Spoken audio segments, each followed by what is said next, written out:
Kita berjumpa kembali dalam topik bahasan mikroprosesor. Kali ini kami sajikan bahasan tentang brand dan varian mikroprosesor. Betapa banyak brand atau macam mikroprosesor yang beredar di pasaran. Setiap brand atau macam mikroprosesor ini memiliki sejumlah varian. Untuk mengetahui lebih jauh tentang brand dan varian mikroprosesor tersebut, mari kita dengarkan penjelasan berikut ini.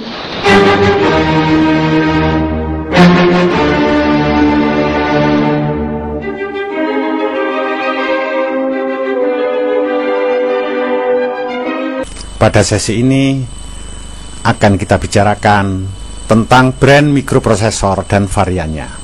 Kata brand berasal dari bahasa Inggris yang bermakna macam atau jenis. Dengan demikian, yang akan kita bahas pada sesi ini adalah macam-macam atau jenis-jenis mikroprosesor dan variannya.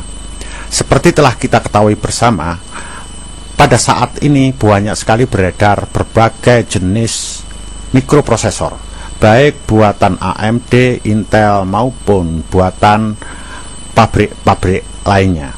Berikut ini saya tampilkan contoh brand mikroprosesor buatan AMD khusus untuk tipe desktop. Produk AMD tersebut antara lain AM5X86, SSA5, demikian seterusnya hingga Athlon, Athlon XP hingga ke Phenom.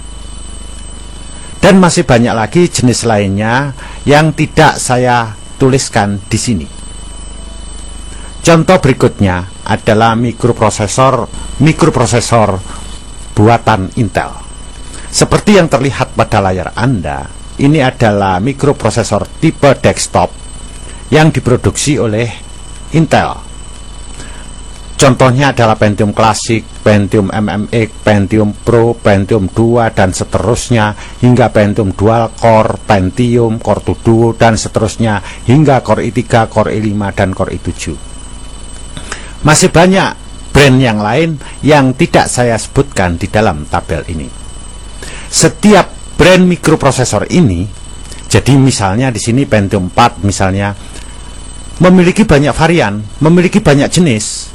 Jadi contohnya nanti Pentium 4 itu masih ada Pentium 4 Willamette, Pentium 4 Notebook, dan sebagainya. Demikian pula brand-brand yang lain masih memiliki jenisnya sendiri-sendiri. Misalkan nanti Core 2 Duo, ada Core 2 Duo Allendale, Core 2 Duo Conro, Core 2 Duo Wafdale 3M, Core 2 Duo Wafdale, dan sebagainya. Jadi setiap brand ini masih memiliki jenis-jenis lagi.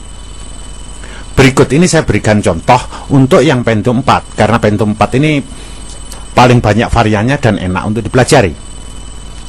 Terlihat di sini bahwa mikroprosesor brand Pentium 4 memiliki 9 varian. Antara lain adalah Willamette, Northwood, Prescott, kemudian Northwood Hyperthreading, Prescott Hyperthreading, Prescott 2M Hyperthreading, Cedar Mill Hyperthreading, Gallatin Extreme Edition, dan Prescott 2M Extreme Edition. Kesembilan ini adalah golongan mikroprosesor brand Pentium 4. Setiap varian ini memiliki kinerja yang berbeda-beda, tergantung dari spesifikasi mikroprosesor itu sendiri. Saya berikan suatu contoh. Willamette memiliki L2Case 256 dan FSB-nya 400. Bandingkan misalnya dengan yang Prescott. Prescott ini memiliki L2Case sekitar 1 mega, jadi 4 kali lipat dari Willamette. Begitu juga FSB-nya lebih tinggi daripada Willamette. Dengan demikian, untuk varian yang bernama Prescott ini pasti kinerjanya lebih bagus dibandingkan Willamette. Jadi pada clock yang sama dia akan memiliki kinerja yang lebih bagus. Demikian pula yang lain-lainnya. Bagaimana bisa timbul nama-nama Willamette, Northwood, Prescott, dan seterusnya? Sebenarnya ini bisa diceritakan sebagai berikut. Ketika Intel pertama kali mengeluarkan mikroprosesor Pentium 4, maka mikroprosesor tersebut diberikan kode nama Willamette. Setelah itu, mikroprosesor tersebut diteliti dan dikembangkan lagi, sehingga muncullah mikroprosesor baru yang memiliki performa atau kinerja lebih bagus dari sebelumnya, dan yang baru ini diberi nama Northwood. Kemudian mikroprosesor tersebut diteliti kembali dan dikembangkan. Diperolehlah mikroprosesor baru yang memiliki kinerja lebih bagus lagi dibandingkan dua varian sebelumnya. Nah, hasil pengembangan tersebut diberi nama Prescott. Begitu seterusnya, sehingga nanti antar varian ini memiliki kinerja yang berbeda-beda. Saya berikan contoh di sini, misalkan saja Pentium 4 Northwood yang berkecepatan 3 GB, kemudian bandingkan dengan Pentium 4 yang memiliki fitur hyperthreading, Northwood juga misalnya yang 3 GB. Pasti yang Northwood hyperthreading ini akan jauh lebih cepat atau lebih bagus kinerjanya dibandingkan Northwood yang sebelumnya. Masalahnya, hyperthreading ini adalah suatu teknologi yang mampu mengcopy mesin atau core mikroprosesor itu menjadi dua. Jadi fisiknya tadi di-copy dan dijadikan core virtual.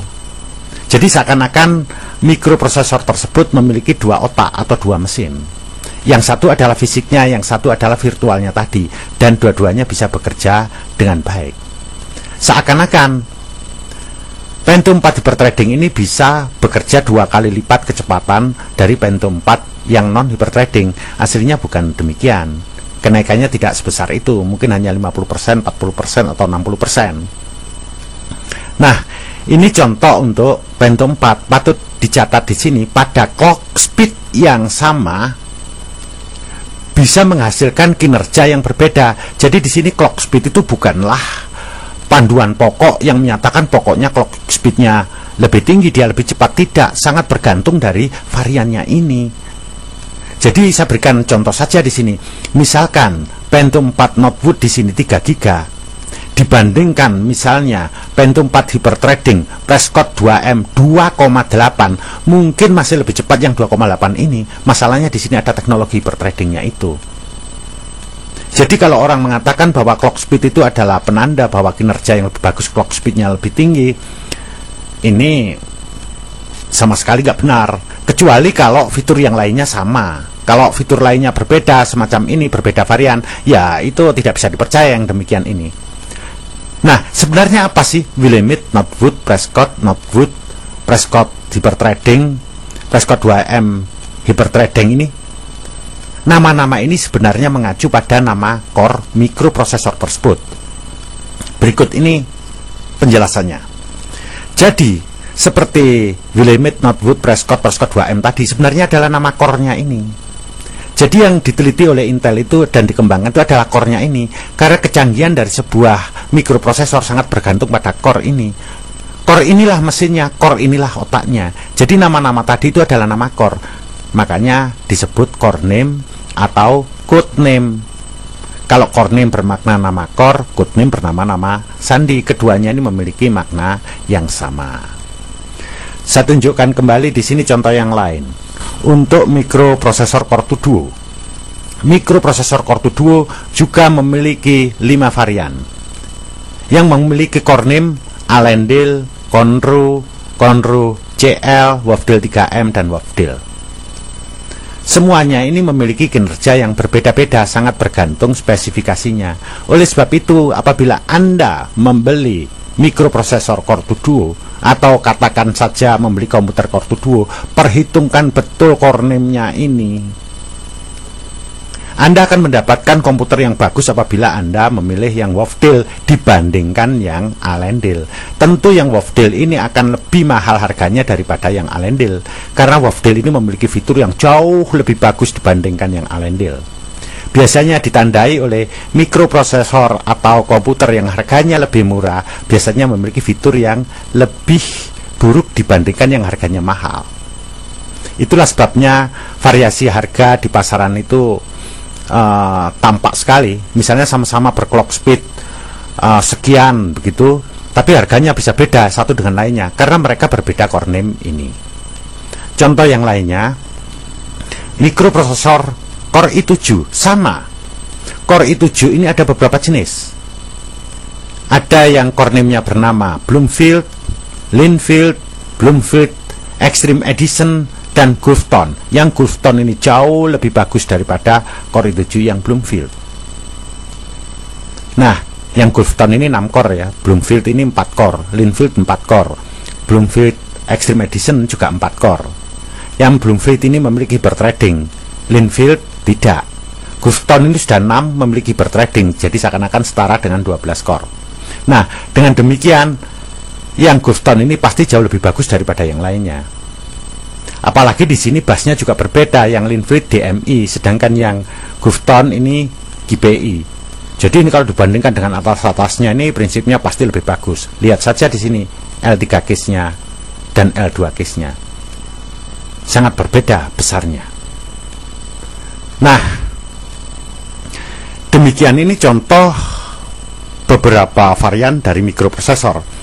Sebenarnya dari setiap varian ini masih terdapat jenis-jenisnya lagi, ada. Dan ini contohnya di mikroprosesor jenis mobile, yaitu mikroprosesor yang sering digunakan untuk laptop. Berikut ini contohnya. Ini adalah contoh mikroprosesor Core 2 Duo untuk laptop, jadi mikroprosesor mobile. Terdapat beberapa varian, yakni Merom, Merom 2M, Pendrin, Pendrin 3M. Dan mereka ini semuanya memiliki kinerja yang berbeda, karena fitur yang dimiliki juga berbeda. Saya ambilkan contoh aja yang Merom. Ternyata di sini masih ada 2 versi, yaitu standard voltage dan low voltage. Yang standard voltage ini voltase dari mikroprosesornya, maksud saya daya yang dibutuhkan lebih tinggi dibandingkan yang low voltage. Yang low voltage ini membutuhkan daya yang lebih rendah, jadi lebih awet terhadap baterai. Demikian pula yang Pendrin misalnya. Di sini ada 4 versi, yaitu standard voltage, medium voltage, small form factor, dan low voltage small form factor. Ini yang saya ketahui, mungkin masih ada ya versi yang lain. Dan ini berbeda baik dalam kinerja maupun kebutuhan atau daya listrik yang dibutuhkannya. Nah, demikianlah penjelasan singkat saya mengenai brand-brand mikroprosesor dan varian-variannya.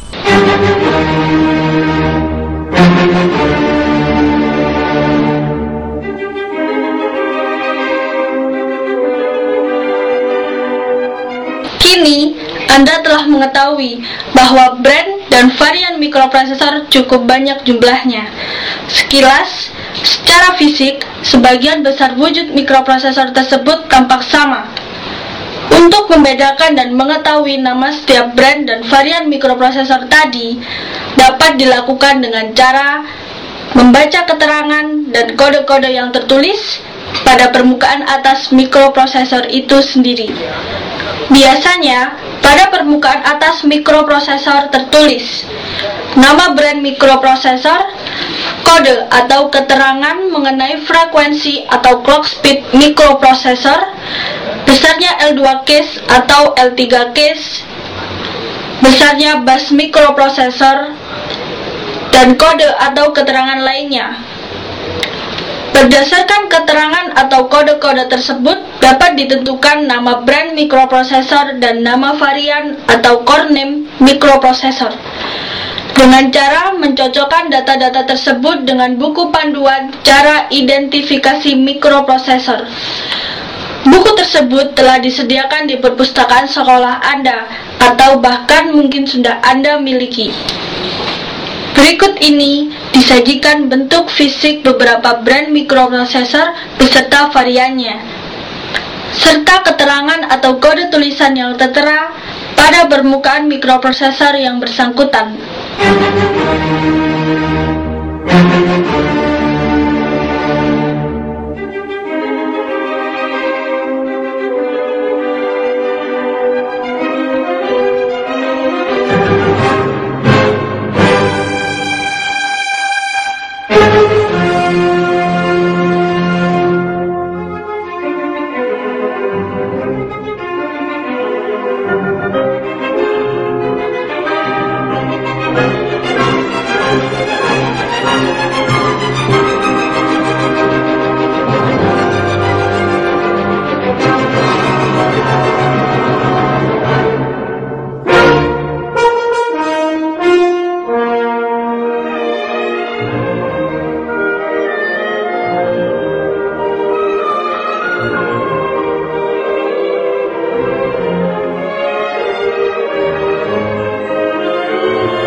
Semoga ulasan yang telah kami sampaikan tadi bermanfaat bagi Anda. Sampai jumpa pada sesi berikutnya.